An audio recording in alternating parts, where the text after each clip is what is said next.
నారద మహర్షిచే ప్రతిష్ఠింపబడి సంతాన సౌమ్యనాథుడిగా, వీసాల సౌమ్యనాథుడిగా, కలియుగ దైవంగా విరాజిల్లుతున్న సౌమ్యనాథ స్వామి నందలూరులో వెలిశాడు. ఒక్కసారి దర్శిస్తేనే కలలో దర్శనమిచ్చే సౌమ్యనాథుడు కోరిన కోర్కెలు తీర్చే దైవంగా, ఇంటి ఇలవేల్పుగా పూజలందుకుంటున్నాడు.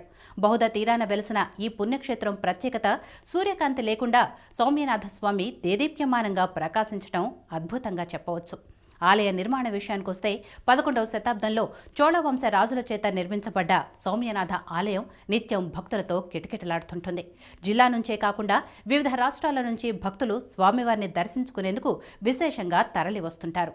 సౌమ్యనాథుణ్ణి చొక్కానాథుడని కూడా పిలుస్తారు. ఆలయ నిర్మాణానికి ఎర్రరాయిని వినియోగించారు. ఆలయ కుడ్యాలపై వివిధ రాజుల సంకేతాలుగా మత్స్య, సింహ, అర్ధచంద్రాకారపు చిహ్నాలున్నాయి. తమిళ శాసనాలు అధికంగా ఉండగా తెలుగు శాసనాలు కొన్ని మాత్రమే. దేవస్థానంలో గోడలపైన కాకుండా నిలువు బండలపై